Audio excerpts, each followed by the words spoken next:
দিগন্ত বিস্তৃত সবুজের প্রান্তর, দূরে একটা ছিমছাম ঘর, আর বিস্তীর্ণ মাঠে চড়ে বেড়াচ্ছে গরুর পাল। স্ক্রিনের এই দৃশ্যটা দেখে যদি সুইজারল্যান্ড ভেবে থাকেন তাহলে একটু দাঁড়ান। কাঁটাতারের ঠিক ওপারেই ভারত, আর আমরা দাঁড়িয়ে আছি আমাদের রাজশাহীর একদম কোল ঘেঁষে থাকা এক টুকরো স্বর্গে। বাংলাদেশের একবারে শেষ গ্রামগুলোর একটি চর মাজারদিয়ার। আর আজকের এই ক্রেজি টিপে আমার সাথে কে আছে জানেন? আপনাদের সবার প্রিয় জনপ্রিয় ট্রাভেল কন্টেন্ট ক্রিয়েটর এমডি ফিজ। ছোট ভাই এমডি ফিজকে সাথে নিয়ে বর্ডার এরিয়ার এই আনটাস্ট বিউটি এক্সপ্লোর করার এক্সপিরিয়েন্সটা ছিল জাস্ট অন্য লেভেলের, যেটা আজ আপনাদেরকেও দেখাবো। আমাদের জার্নিটা শুরু হয়েছিল রাজশাহীর সবার পরিচিত টিবাদ থেকে। সেখান থেকে নৌকায় যতটা পথ যাওয়া যায় ঠিক ততটা পথ পদ্মার শান্ত জলের হাওয়া খেতে খেতে আমরা এগিয়ে গেলাম। এরপর নৌকা থেকে নেমেই সোজা বাইকে চরের আঁকাবাঁকা মেঠো পথ ধরে বাইক রাইডের ফিলটা ছিল জাস্ট আনরিয়েল। চারপাশে যেদিকেই চোখ যায় শুধু সবুজের রাজত্ব। এই যে দেখুন, বিশাল ফাঁকা মাঠ, শান্ত প্রকৃতি আর সাধারণ মানুষের সহজ সরল জীবন, সব মিলিয়ে যেন চোখের সামনে ক্যানভাসে আঁকা এক সুইজারল্যান্ডের মতো ল্যান্ডস্কেপ। একদিকে আমার বাংলাদেশের এই শান্ত স্নিগ্ধ চর জীবন, আর ঠিক অন্যদিকেই ভারতের সীমানা। বর্ডারের এত কাছে দাঁড়িয়ে এমন একটা সুন্দর ভিউ উপভোগ করার মধ্যে এক অদ্ভুত শিহরণ কাজ করে। তবে এখন চারপাশটা এত সবুজ দেখছেন, আর আমরা বাইক নিয়ে পুরো চর দাপিয়ে বেড়াচ্ছি। বর্ষায় কিন্তু এই চর মাজারদিয়ার রূপ পুরোটাই আলাদা। তখন এই বিস্তীর্ণ এলাকা পানিতে টইটুম্বুর থাকে, নৌকা ছাড়া এক কদমও চলার উপায় থাকে না। আপনাদের বোঝার সুবিধার্থে আমার কাছে থাকা বর্ষার সময়ের কিছু দৃশ্যও জুড়ে দিলাম। একই জায়গায় শুকনো আর বর্ষায় দুই রকম রূপের পার্থক্য আসলেই অবাক করার মতো। এত গ্রিন জায়গাটা, মানে আসলেই মন ভালো হয়ে যায়। এই পাশে দেখতে পাচ্ছেন কয়েকটা বাড়ি মাত্র, তারা নির্জন প্রকৃতির মাঝখানে কি সুন্দর পরিবেশে বসবাস করে।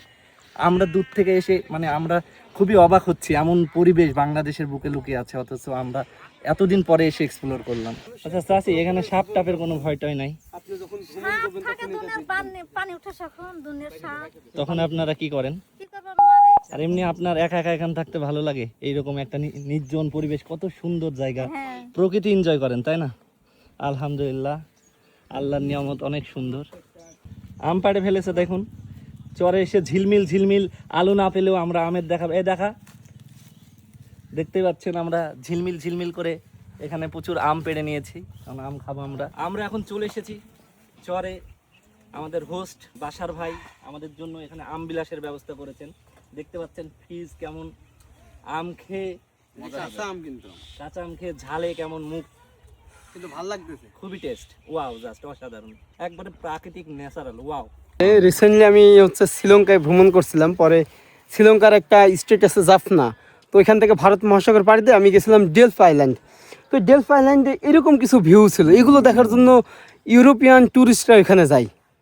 তো এই যে আমাদের দেশে এত সুন্দর সুন্দর জায়গা, আপনি দেখেন যে কি চমৎকার পরিবেশ, শুধু গাছগুলো, এই যে ঘাস, এর ভিতরে ছোট ছোট বাড়িঘর, মাটির বাড়ি, কি দারুণ ব্যাপার। আসলে অসাধারণ লাগছে, আর সাথে ফিজ আছে, মানে ওর এক্সপ্লোর করার ক্ষমতা অন্যরকম লেভেলের। খুব কাছে আমি রাজশাহীতে থাকি, একবার এসেছি, আসিনি, বাট ওর সাথে এসে আজকে আবার নতুন ভিউ পাইলাম। না ভাই, আপনার একটা কথা বলি, এই যে এই অঞ্চলে যারা বসবাস করে এদের মনের কথা বের করতে হলে আপনাকে এদের মতো রাখাল হইতে হবে। আপনি একটা কৃষকের মনের কথা বের করতে হলে আপনাকে কৃষক হইতে হবে। তো যখন আপনার লোকাল মানুষের সাথে মিশবেন, আপনাকে ওই লোকালদের মতোই হইতে হবে। তারপরেই হচ্ছে ওদের সাথে মিশতে পারবেন, ওদের বাসায় যেতে পারবেন, ওদের সাথে ঘুরতে পারবেন। তো এই জিনিসটা ভাল লাগে আমার। যাক, তুরিন ভাইয়ের সাথে অনেক দিন পরে দেখা হলো। আমরা দুই ভাই একই গ্রামের, মেহেরপুর জেলার গাংনী থানার। তো ভাই এখন রাজশাহী থাকে, আমিও রাজশাহী আসছি কিছুদিন হলো, ভাল লাগতেছে। ওকে, আল্লাহ হাফেজ।